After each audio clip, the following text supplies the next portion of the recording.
Ladies and gentlemen, welcome back to the Rhythm Section, brought to you as always by The Mind Refinery. I'm Kyle Bodanis. This week, Coburn and I are joined by UK hip-hop guru Nicolas Tyrell to talk about the new mixtape from rising Coventry star Pa Salieu. Nick has written for NME, Complex, Hypebeast, Highsnobiety, GQ, among a bunch of other publications. You'll be dazzled by how much this guy knows about hip-hop. I can't wait for you to hear it. If you like what you hear, rate and subscribe wherever you get your podcasts. And if you have time, follow The Mind Refinery on social media. And now, here's the show.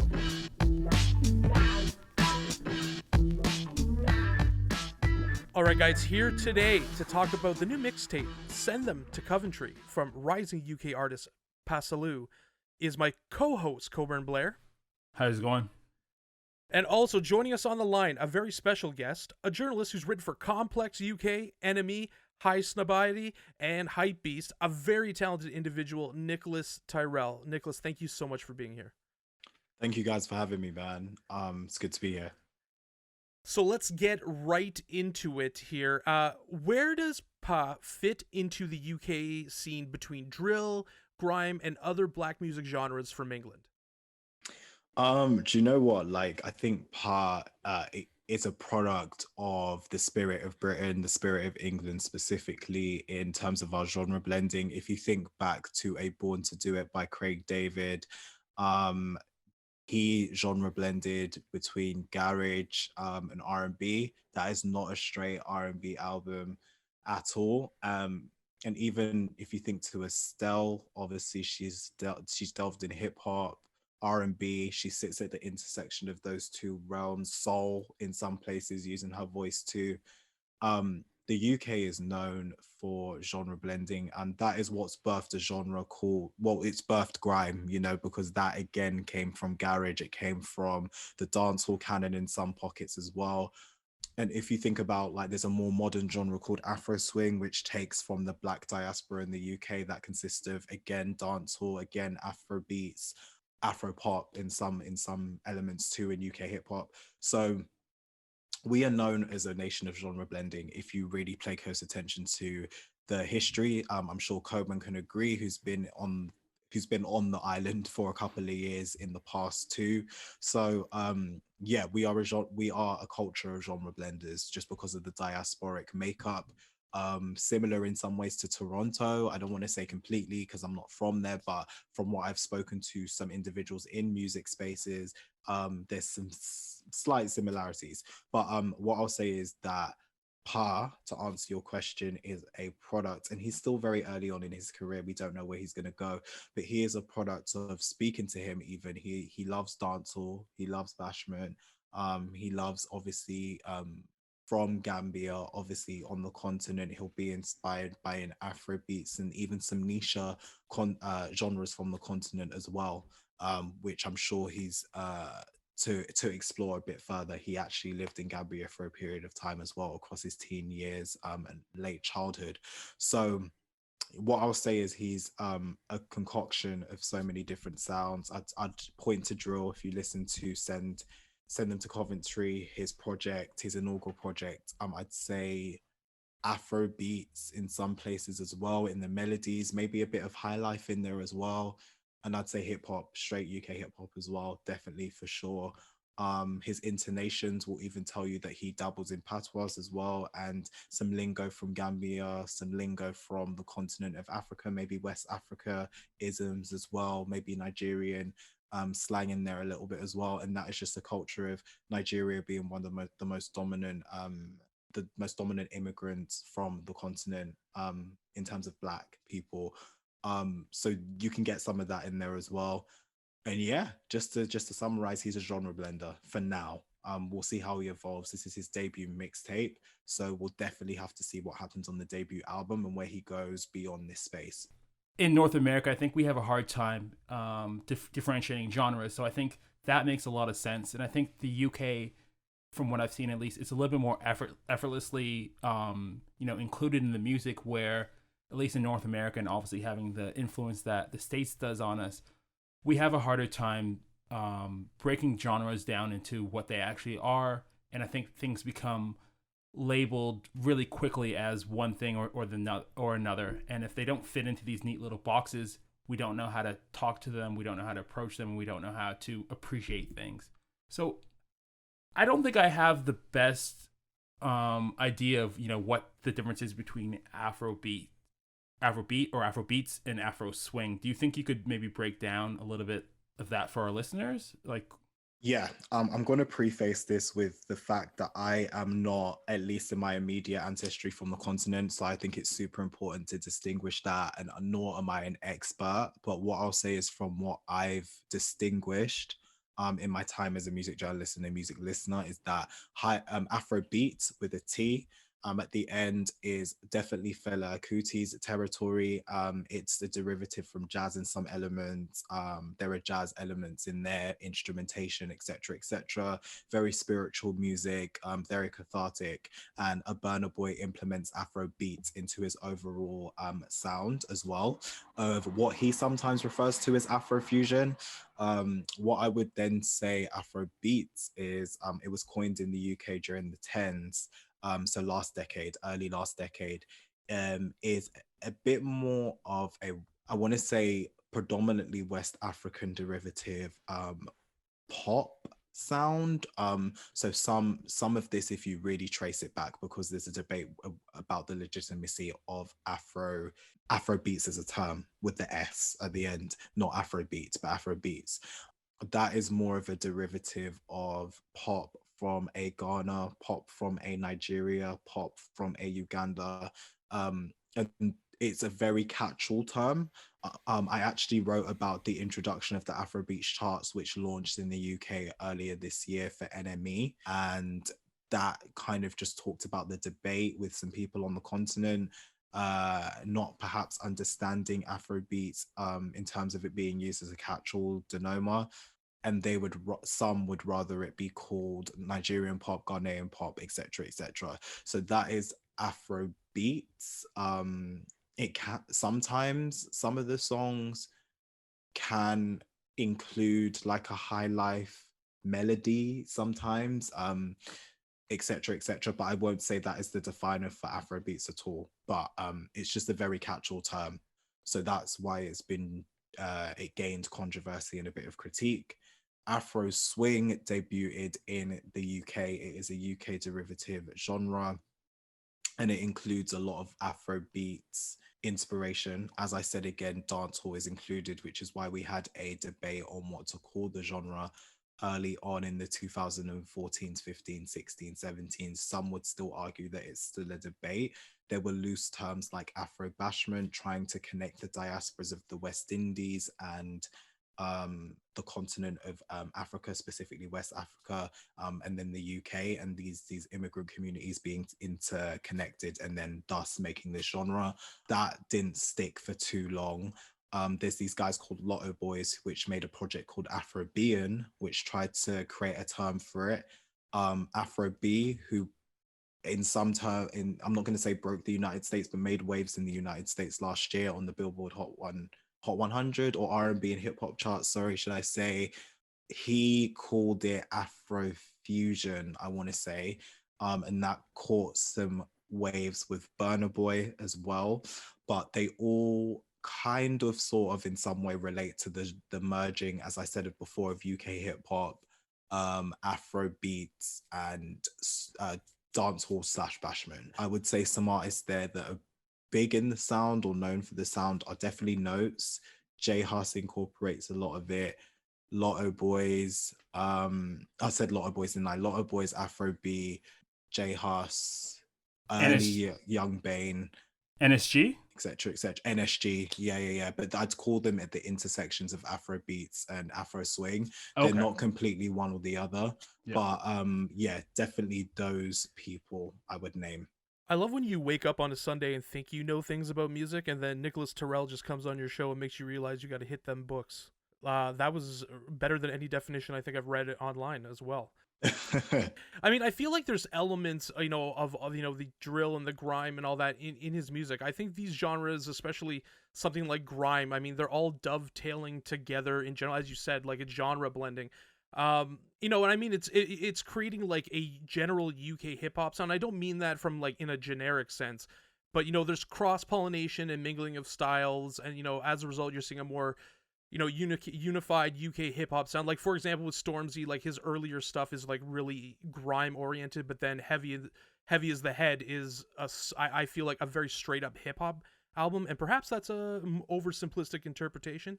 What I would say is just to cut you off. What I'd say with Stormzy is he's been able to be the real marker of the intersections of grime meeting UK hip hop. Yeah. I think he will create a blueprint for others to kind of carry on if they still exist in the grime canon and want to not evolve, intermingle with. Sorry, I live near a train station.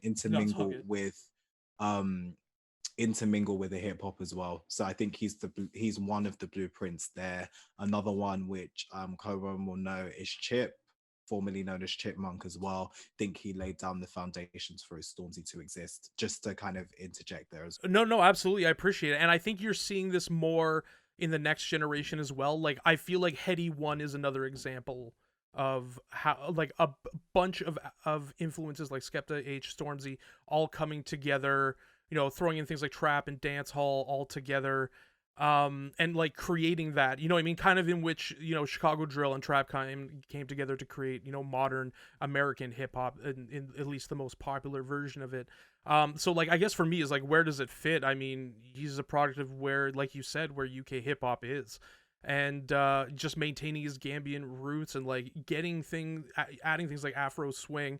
And I'm glad you explained that, because now I feel like I have a better understanding, because I think Coburn's right, is there is like a North American oversimplification. I think it's because UK music and hip hop, and guys, tell me what you think about this. I think although it's genre blending, it does stick closer to its roots. Like you can hear in UK hip hop the Jamaican roots, whether it's the various forms of Jamaican music, like whether it's dancehall or reggae, more than you can in American hip hop. And I think that might be like kind of from a almost different mentality about country and roots. So Yeah, I definitely get what you're saying 100%.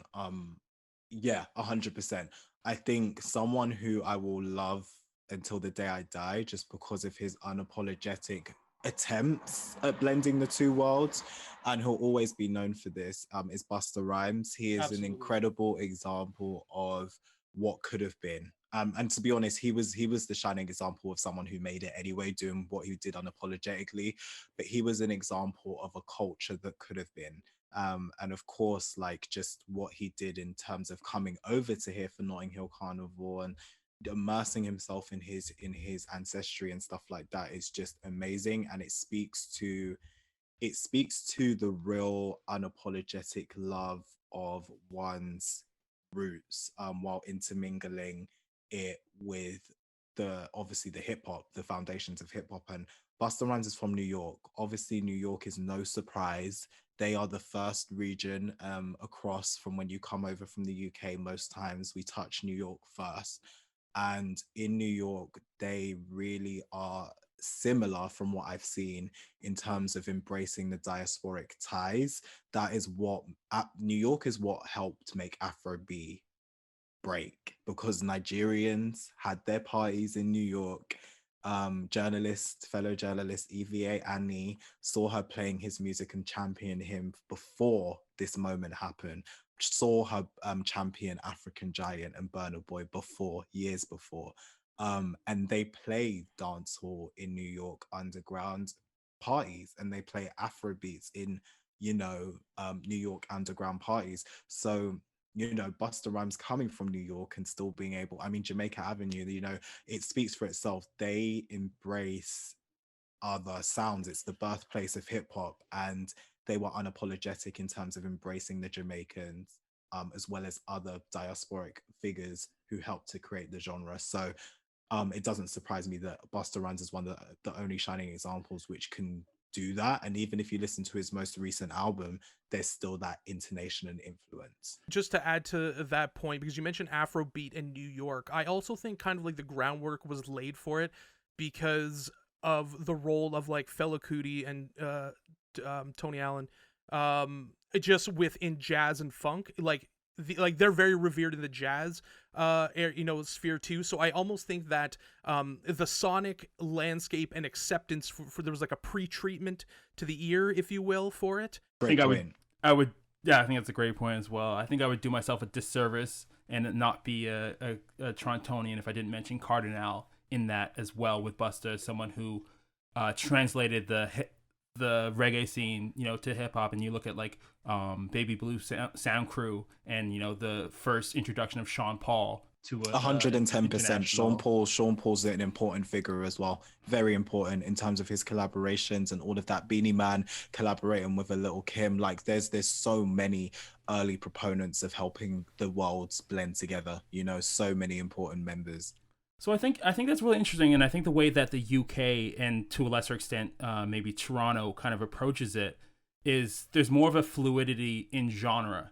And I think the first time we really saw this from a North American perspective on a large scale is Drake's More Life. And I think that was a pivotal moment where we got to see a North American take on doing different genres. And like to a lesser extent too with Views and Controlla and some of the records he was doing on there. But I think More Life was really the one that kind of, ignited a lot of diaspora wars. And there was a lot of conversations on influence and appropriation and borrowing, where I think these conversations are kind of built into the Black UK fabric, where there's not it's not weird for Pa Salieu to have Boy on this and get into the Trinidad scene, and then have African slang and all these things. Whereas in North America, I think it's much more rigid in the ways that you can do cultural appreciation versus appropriation. I think it's just important to interrogate these things, and if Apple allowed me to really extend that interview, I asked him a very specific question: when was his ear shaped in terms of the West Indian lens? Who shaped it? How was it shaped? When? Why? All of those important questions which tell the story. And he told me it was in his youth. He named me specific albums from Mavado, specific singles from A Vibes Cartel, specific albums from the pair of them, A Beanie Man, etc. And how he got interested in Boy from the Trinidadian scene as well. And he was able to, as a journalist, answer that as a subject talking to a journalist, answer that question for me, because it's important to interrogate where these things are coming from. Is it a trend-laced thing, or is it an authentic appreciation? And that's what I always try to answer and get the full picture and breadth with, especially when it comes to trend hopping. But with Pa, he clearly knows what he's talking about. So it's important, even though we are a nation of more fluidity, as you assert as well. I'd agree in some places as well. To a bigger extent, important to me as a Black journalist interviewing Black artists, it's important for me to gauge that authenticity, because in the same way, if I got a Drake interview around the time of More Life, those same questions would be asked, even though I know he has a specific interest in the UK, etc. It's interesting to see the West Indian response to him dabbling on More Life, and to see some of them indeed co-sign him being an appropriator, or him not giving the correct credits, or him fronting a scene that's always not needed the co-sign or validation. So I think it's truly important to always interrogate that, whether a nation is foundational in genre blending and foundational in sharing that diasporic relationship or not. It's just always important to kind of see where these influences come from and why they're being used to the best extent that you can find those answers. What were our initial thoughts on this album? For me, sorry, I feel like I'm taking over the podcast, but for me... No, I could listen to you talk for like 6 hours. Definitely continue. Thank you so much. So the Boy song definitely surprised me in a good way. because he sounds great. I think when it comes to cultural appreciation slash or appropriation, I think when I hear good authentic kind of interactions with it, it makes me feel good. It makes me feel good that people can tastefully respect the culture, because a Drake, let's not forget earlier this year, a Drake on a Heady One track, Freestyle, was talking about issues in the West Indies that he's not a part of. He was talking about street codes, he was talking about gang affiliations, and he got checked by people in that community. I believe it was Movado that called him out on Instagram and said, don't open your mouth again on this issue. So it's good to see a Pa Salieu sonically experiment while appreciating the culture as well. More widely, I think how he genre blended was super intuitive. The tape commanded attention, just the natural fluidity of his isms and flipping between a patois to a Gambian slang to British slang to just normal standard English rapping. And it was beautiful to see him able to interact with that dialogue so seamlessly on his first take. I loved Informer with Millions. I love how Millions' cadence shines through. I think it was a great track with them. Obviously the track with Boy Boy is a standout for me, a West Indian. Flip Repeat, I love the concept, I love the wordplay in there. Super great track. Block Boy instantly commands attention, the standout of the year. Arguably got him attention from here and across the pond. My Family, I think, was great in terms of him playing around with his melody and his pronunciation. I really liked it. Yeah, I think it was a great first attempt. I know there's been some comparisons for the J Hus. Do I think those comparisons will leave him? Unfortunately, no, because of how he looks. But I think in my opinion, I will always step back and give someone a chance. And I'm always a body of work person. So I'm always like, okay, single here, single there, great. When the project comes, that's when I'm really truly looking at you and what you're doing. And he proved me right, and that he's someone who's to be watched in this industry and in the UK space. So those are some of my initial thoughts. I mean I really like this album right off the bat, but I mean like the more I listen to it, the more I kind of appreciate its rawness, and I think we'll get into the comparisons to J Hus. I think the rawness of it, and it's a little bit more menacing than J Hus's work. You know, it's been claimed as part of that umbrella, but it's so different, and we're getting, you know, as I said, we'll get into comparisons. But the album is sparse, it's bass heavy, it's menacing at times, but with like these bright flourishes that add kind of texture and depth.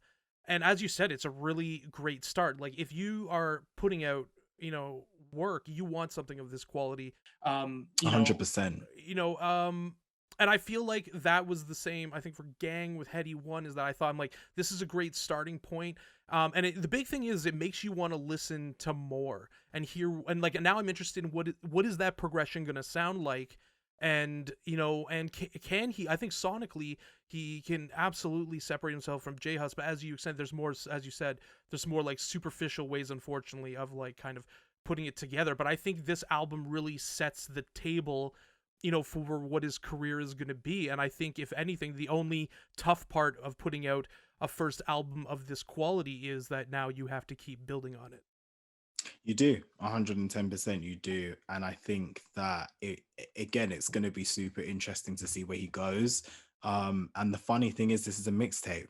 This is a mixtape. A lot of the United States people who absorbed this thought it was an album. And I completely get why, because the quality was there, the imagery was there, and the rollout in the UK at least was there. So he's been on at least three covers now, three publication covers, one of which is a national newspaper. He's arrived, you know, he's really arrived. They get his PR team, August Agency, are incredible.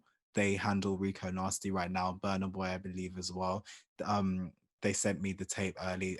You know, they are incredible people, and he has the right team. You know, people who care about him. You know, his future is so bright, in my opinion. I just think as long as the music adds up, he's fine. And the passion that I heard on the phone is ready to get back in that studio, and not for the image sake, for artistic growth sake. Some of the things he was talking to me about I couldn't believe my eyes. I think he's 21 years old, 19, something like that, 19, 20, 21. He's very ahead of his time. And I know a lot of people use that as a buzz phrase, but genuinely, when I say that, I mean that with every ounce of my soul. He is a forward thinker, 110%. I mean, we got into standout tracks a little bit when you were doing there, but like, what do we think were like, what were our favorites from this? What really stood out as, you know, things that embraced that potential?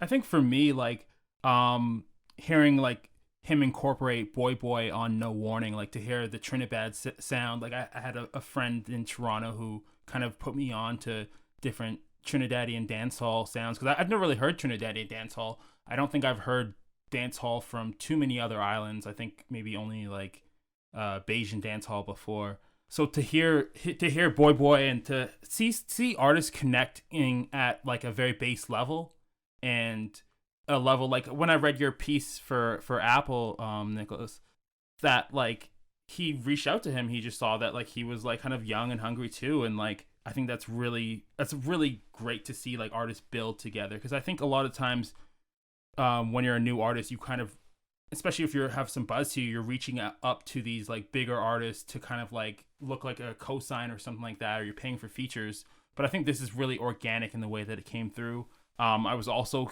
happy to hear Millions on this, like a Birmingham staple, a stalwart of the kind of the scene outside of London, because I think now we're getting more and more acts that are burgeoning out of the London, outside of London. But to hear like Millions, he's had a great year, obviously featured in the new OVO ads. Drake gave him a big shout out. But he's also doing his own thing. He had a great run this year, great tracks with you know, a lot of different artists. So to see him out there, I was really happy. And then I really like hearing Backroad G on My Family. Like I think they're both from Coventry. And are they part of the same crew? They're very good friends. They're very good friends. Yeah. Backroad G, and I actually have a piece on which you bought for The Face coming out next month, and he is, yeah, it's exciting what he's got coming. And Backroad G is someone who I would definitely get into now. If you need to kind of some background, he's definitely, if you love the ad libs that the Pa Salieu is bringing to the table, you would love what this guy's bringing to the table. And Party Popper is the best introduction that you need from him. Backroad G actually was raised in London, mainly through like areas like Stratford, I believe Pimlico as well. But he's Congolese, so it's really exciting to kind of see him, and he loves dancehall too. So do you know what? There's just a lot going on this island. Backroad G is definitely getting some attention now as the year closes, and you can get to know him a little bit more on the piece that I have coming out in print next month, and then I believe the month after it will be available online. But super exciting piece.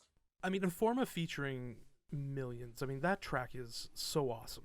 Like, I really, really enjoyed that when I heard it, and it's kind of interesting because you're getting like the you know, the double threat of the Midlands. You know, I think it's really, really cool. What do you think about that track TTM? I mean, I enjoy really stripped like music. You know, there's the people who are creating sonic landscapes and textured. I feel like my preferences for more guitar-based music are completely different than my preferences for hip-hop, whereas I enjoy when it's stripped right down almost to the bass. And this track really, for me, it just had that head bob, hoodie on, headphones on, just walking with it and just really enjoying it. 100%. I just love what it meant, like trap till morning. It just embodies the British slang. Like trap till morning, every artist has used that word, and even the US, like trap, it means something in the United States as well as it does in the UK, as well as it does in Toronto. You know, like it is it's just an exciting record. Like as you said, the kind of envisagement of hoodies walking through, just bopping your head, like that's what that song envisages. It just is a very exciting record. It's very ominous. It's very mysterious in the same way, but it's very drum heavy in the same sense. It's very much like you are running those errands night till morning. You are in the trap. You are hustling. It makes you it's one of those cinematic records that brings you into the universe of him. I can imagine almost rain, the hoodie on, you running through, like you getting those whatever you're getting, and you're just trying to secure the bag, you know. And that's that. I definitely love how he was very unapologetic in that, and very blunt in his some of his verses as well on that record. And I like this about Black as well. I really kind of enjoy how he's looking, you know, obviously self-actualizes in understanding that he's treated like a second-class citizen and what that means, but also talking about it as something that is beautiful and you know, to be you know, at moments to be celebrated as well. And I think this is a, you know, one of those wise beyond your years songs, and also, you know, it kind of links the London experience to the Midland experience, because it's like a lot of the same things and experiences that you feel living in council estates, all that kind of stuff, that there is a through line, you know, for, you know, people from, you know, African or West Indian diaspora and what they're experiencing in the UK. Yeah, I'd agree. I definitely think that Pa on that track doesn't even care. I think it's intentionally trying to miss the beat, but still finding the beat as well. I like how he raps on it as well. And I think I mean, maybe thinking too much into the artistry, whether he's intentional in this or not. What it does is it kind of adds a metaphorical aspect of him not fitting in, but not caring about fitting in because he's black, you know, skin tone black. And that kind of non-conventional beat and him working around that non-conventional beat just does it for me in a different way as well.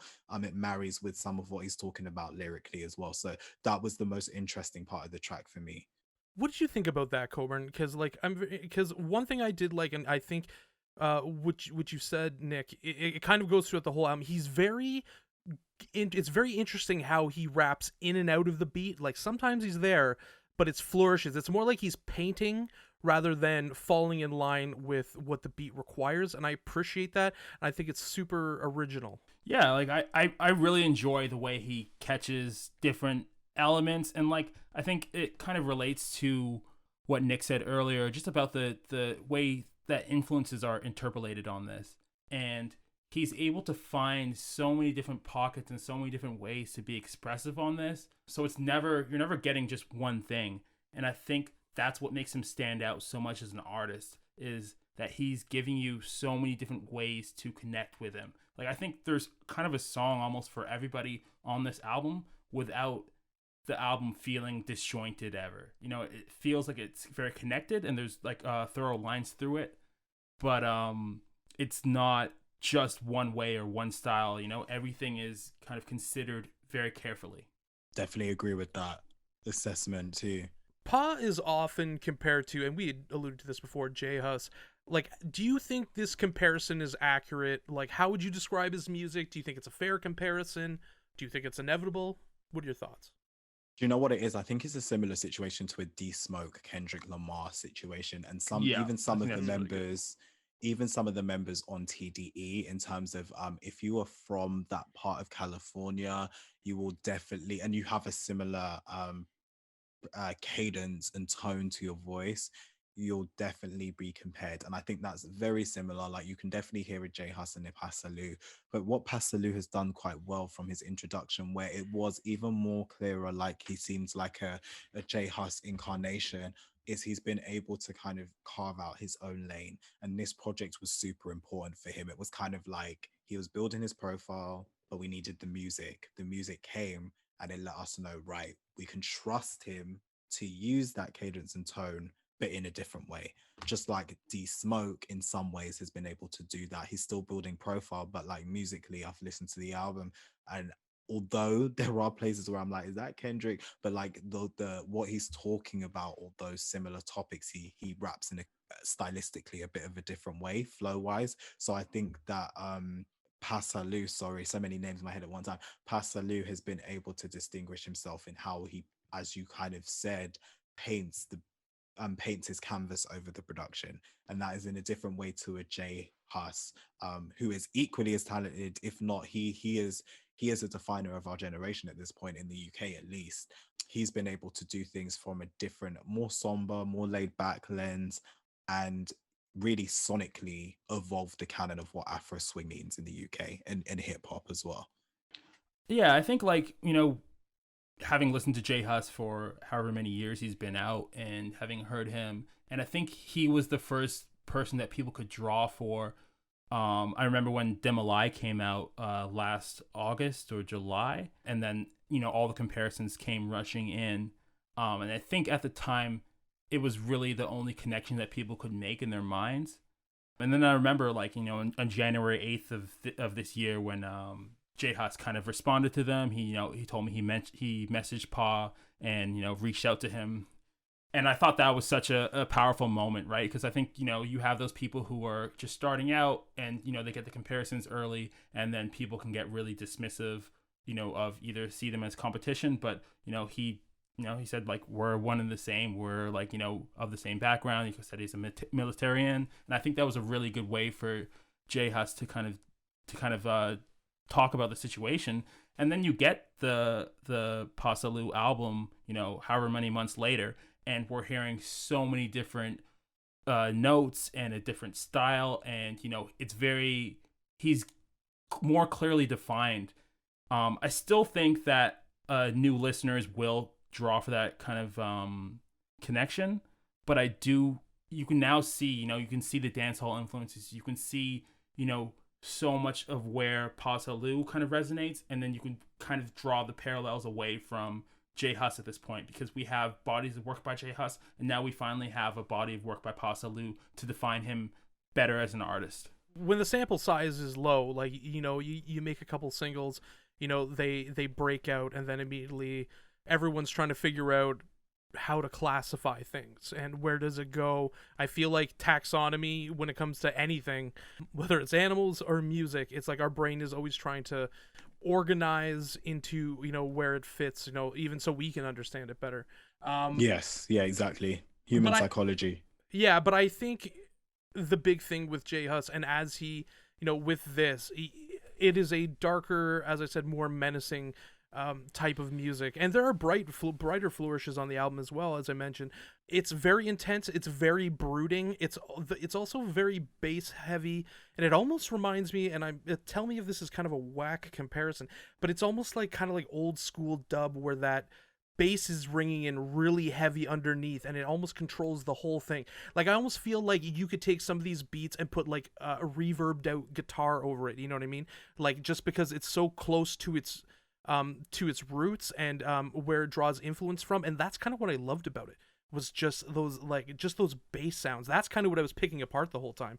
I'm like, this is one of the coolest bassy albums I've heard in a long time, and I just, it was really good. So, like, I feel that, what you're saying, and Coburn and I talked about this before, and because I was like, I don't get the comparisons, and then he kind of was like, this is why you compare it like this. And so I understand it from an academic sense, but I think he's like, if you're listening to his initial singles, you're listening to this, he's pulling away, and I think he will, from at least a sonic and a delivery sense from his lyrics, he will continue to pull himself away as long as he's continuing to go on this route, and this route is fantastic.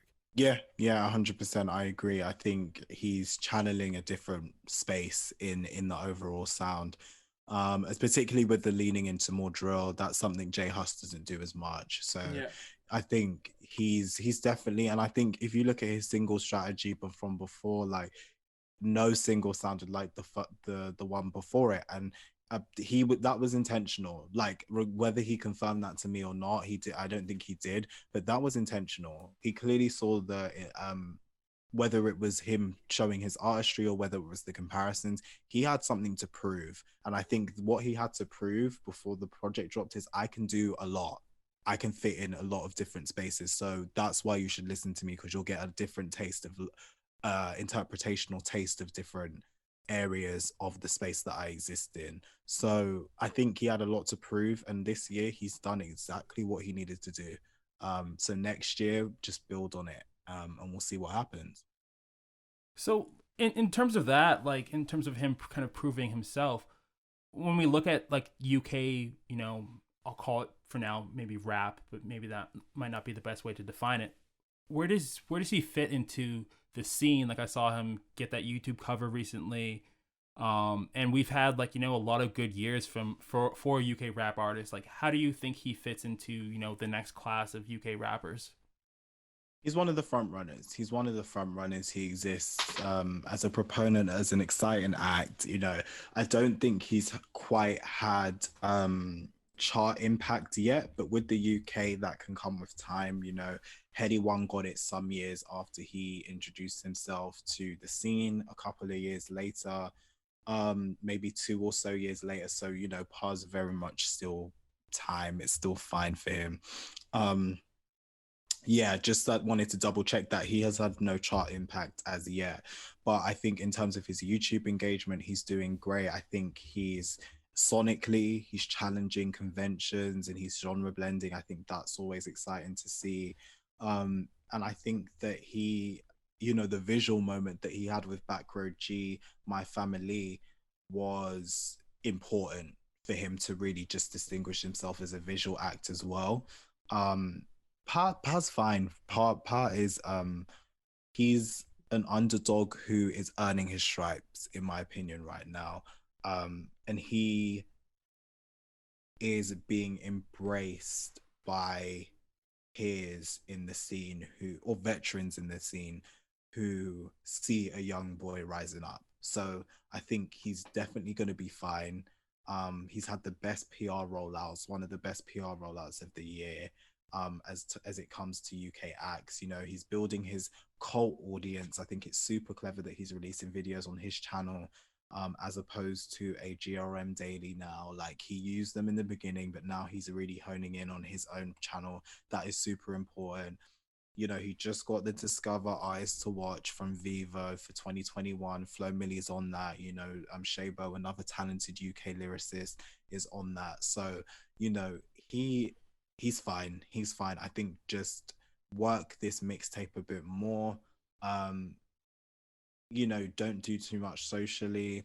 Maybe perform a few quarantine styled concerts and stuff. Maybe try and get yourself on Colors. I don't know if he's been on that yet. I don't believe he's been on that yet.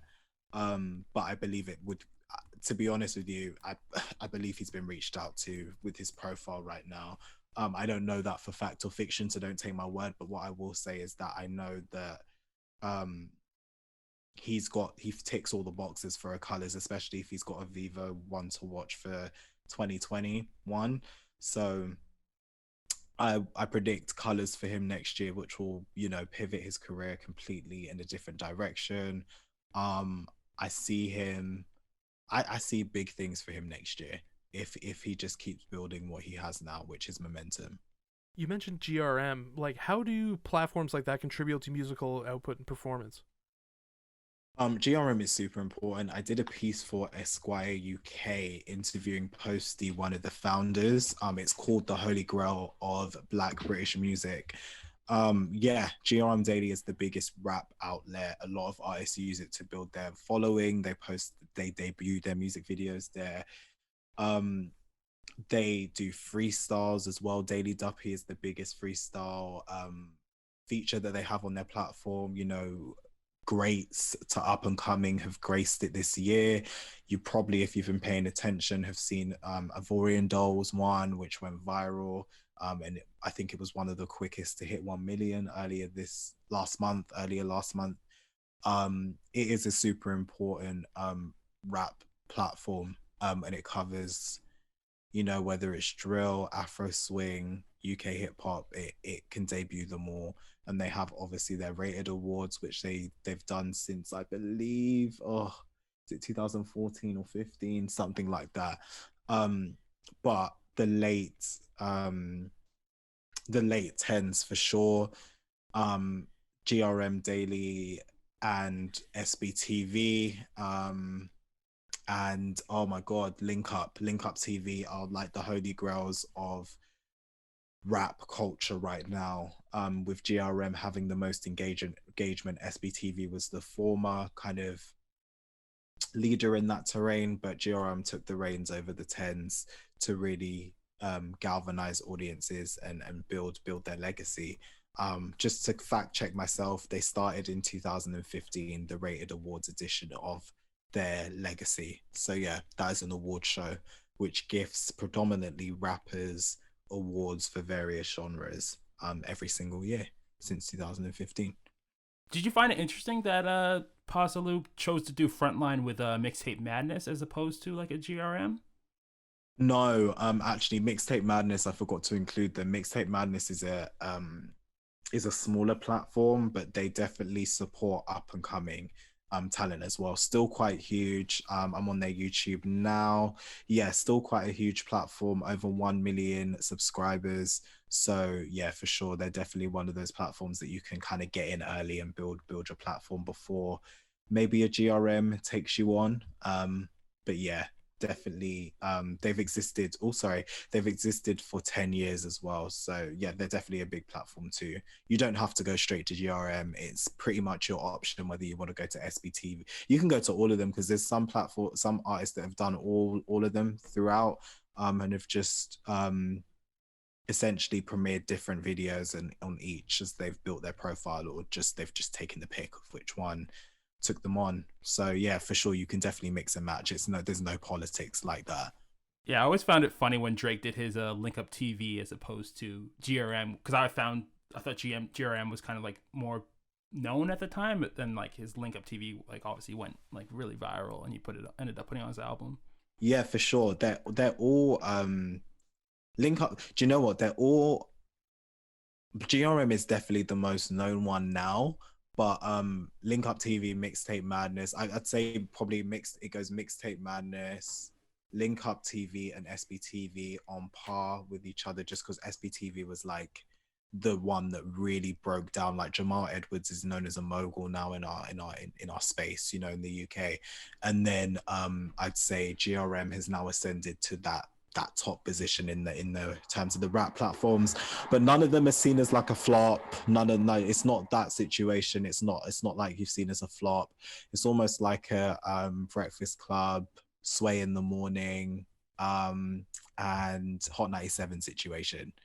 We're seeing like, a lot of London acts win this year. How do you think like the Midlands kind of figures in, and does it have room to like gain the same amount of prominence, like, or do Midlands artists have to kind of relocate to London to see, progress?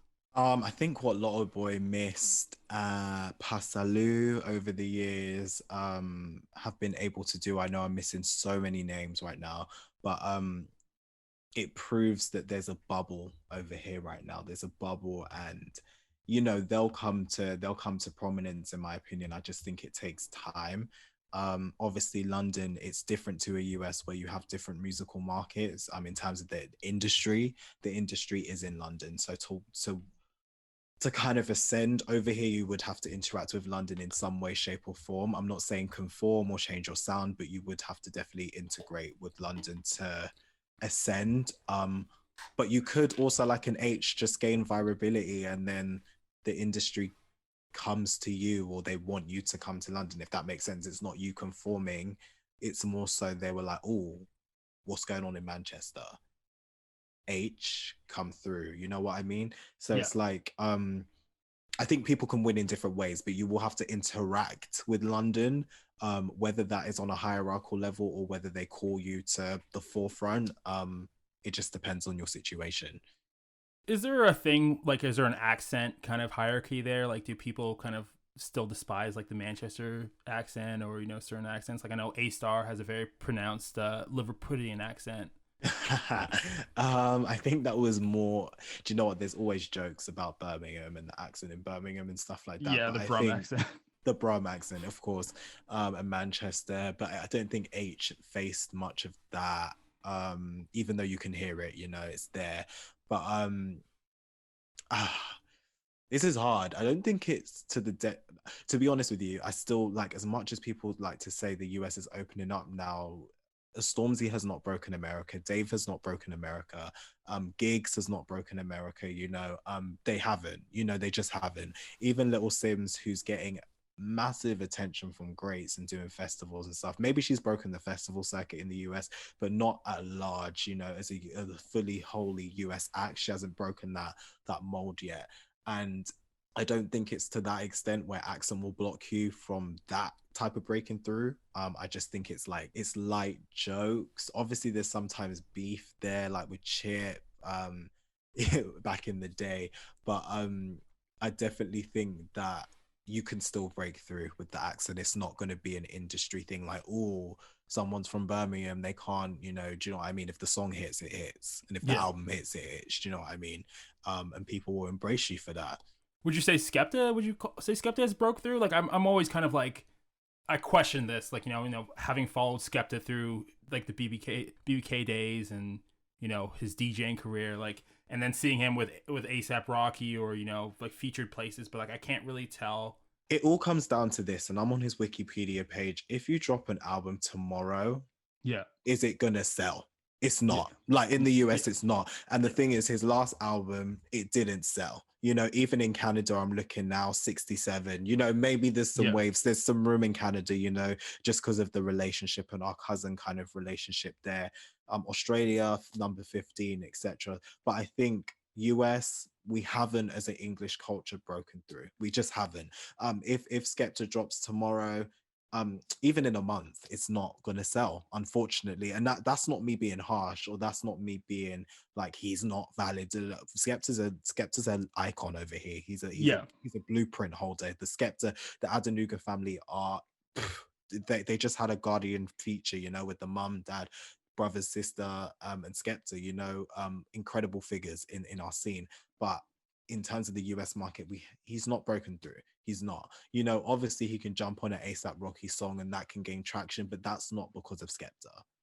I feel like I represented that bias a lot before, where it was like I grew up listening to American hip hop, then obviously like people like Cardinal Fischel, all that kind of stuff, and I'm just like I just couldn't connect with it, and I dismissed it, and like in my head, as especially in like the early 2010s, as you're hearing more like auto tune stuff, and I'm just like, it's a slower, more mumble rap style. I started to really listen to the English rappers, and of people who are like, we're talking about like bare bones just ability to spit rhymes, like there's not a lot of contention with them, because they're just so good. Like something like Skepta is incredible, you know what I mean? And they just blast through. And like Pa Salieu is another one who's just like, their spitting abilities are crazy, and that's what kind of drew me into it. And then I started really loving it and becoming obsessed with it.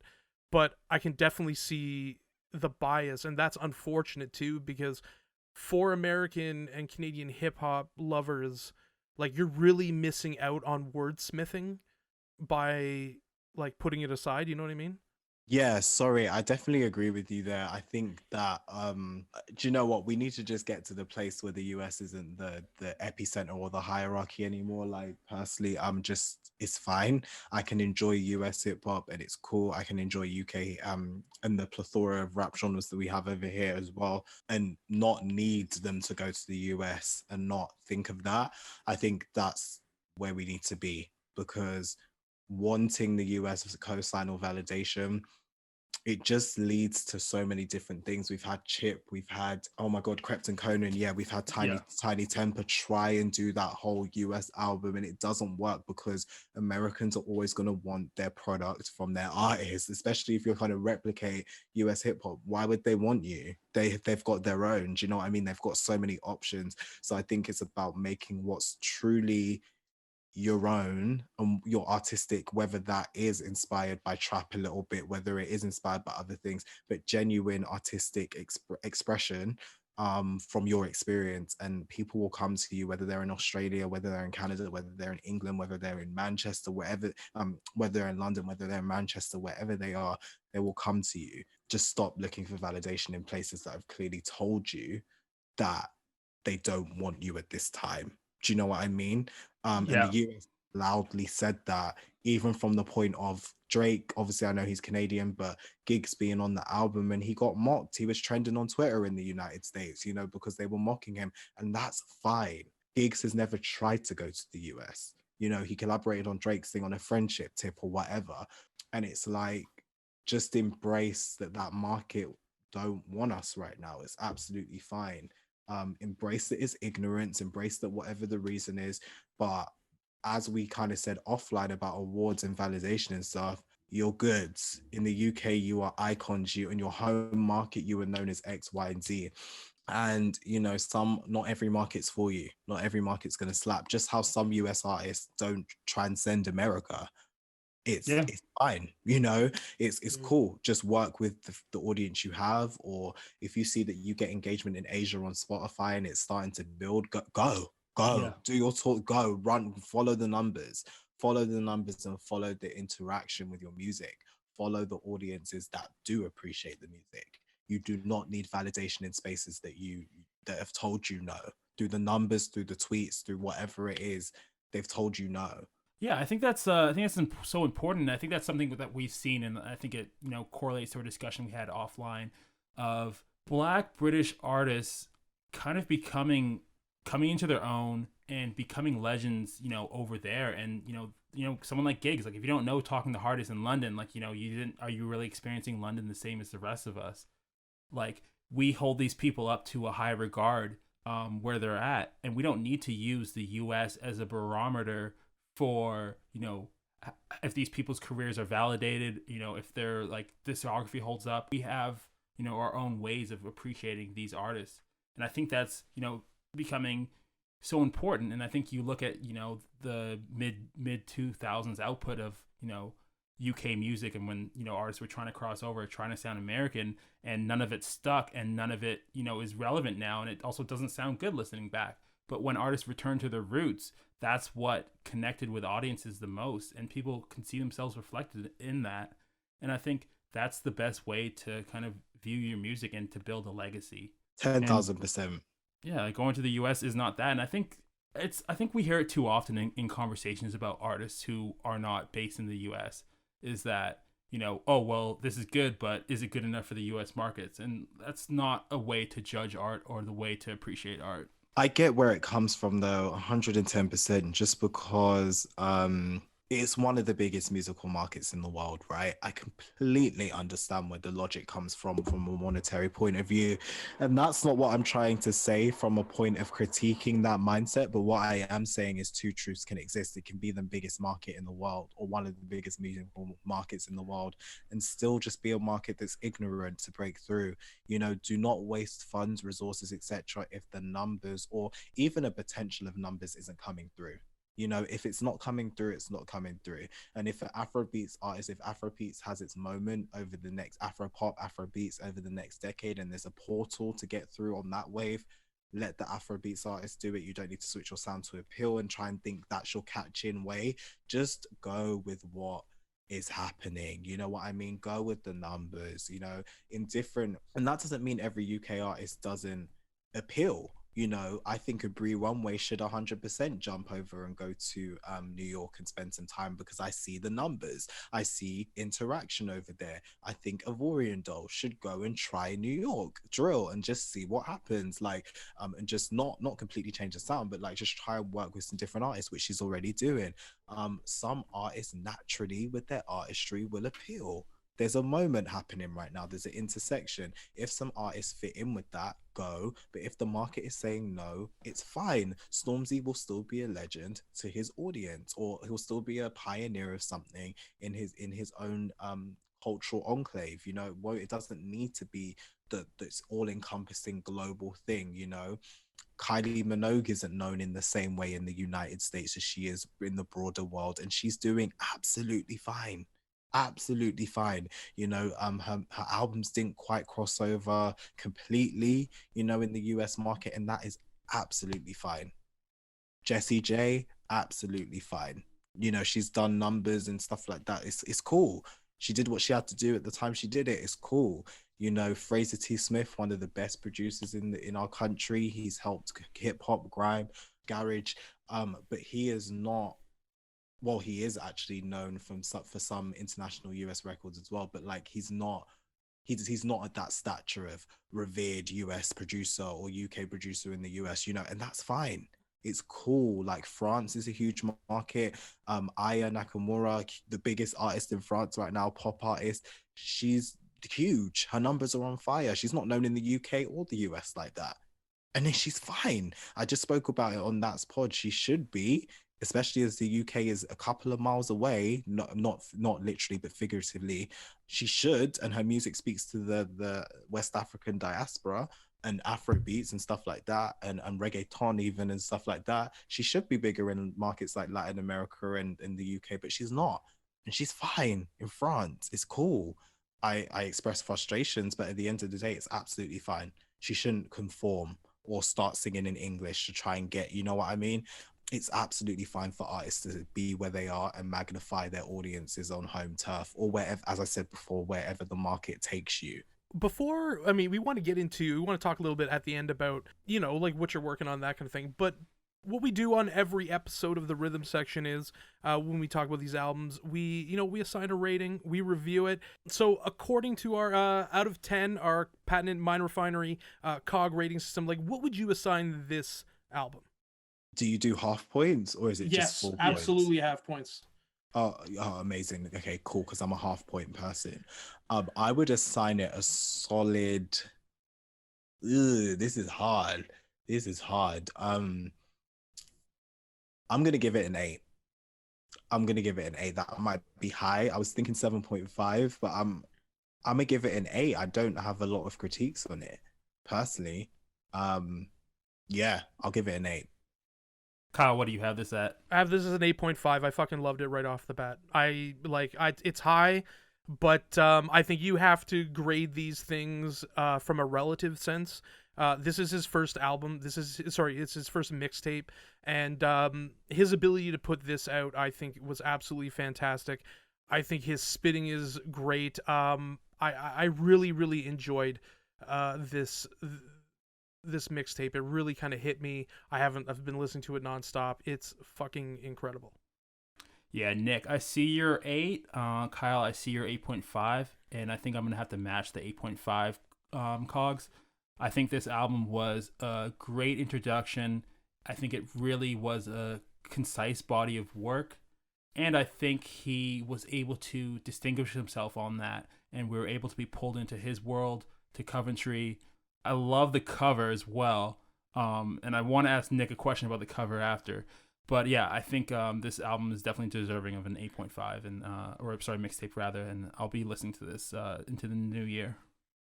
I mean, that's really what it's about. I mean, when we do this, I think the big thing for us is like, is this album gonna live with us after today? You know what I mean? After this review is done, are we going to be throwing this in? Am I going to be throwing these tracks into various playlists I'm making? Am I going to be doing work and listening to this? And, you know, is it something that's going to exist in the culture individually of Coburn and then Kyle? I think it just really turned out fucking well. And the talent is more than there. So before we finish, Nick, I want to talk about what's next for you. What do we have coming out? What is our audience? What can they expect from you? What are you grinding on right now? Gosh, big question for the end of the year. There are a couple of pieces that I'm working on. I have a piece coming out for NME tomorrow with an incredible British up and coming talent, Flo Hio. She was born in Nigeria. She's from Bermondsey, which is South London. She's incredible. Women in rap are having their time right now on both sides of the Atlantic, and she's someone you should tap into 100%. Just released a project. You should definitely get into that. Her name is Flo Hio, so FLOHIO. If you like how Pa is spitting, she's gonna take you for a different ride as well. No Panic, No Pain is the cover. It's red artwork. Her fingers are over her eye. She's incredible. Speaking to Her was incredible too. So that is a profile piece for NME. Probably be out by the time this comes out. I'm also working on something for BuzzFeed on an award show called the MOBO Awards. I won't reveal too much about that, but it's a piece I'm really excited to get into. One of my final pieces of the year. I have that editorial. It's called UK Rap Reloaded. It is on the Georgia Smith cover of The Face magazine, which is a historic publication of the 80s, which have relaunched as of recently. Super incredible like to be featured with that highlights some talent like Shabo, M Huncho, and a couple of other names. I won't reveal too much, but just the next class of the UK, if you're looking for some exciting people to get into. Big moment for women in rap, so a couple of them are in there too. Yeah, I think that's, oh yeah, another piece for Audio Mac, talking to a singer songwriter called Santino La Saint. He is an R&B act that mixes with rock. Think Miguel, think Ro James, think Prince a little bit, like that. He's incredible. So he's released one EP called The Blue Pill, and he's releasing another one called The Red Pill.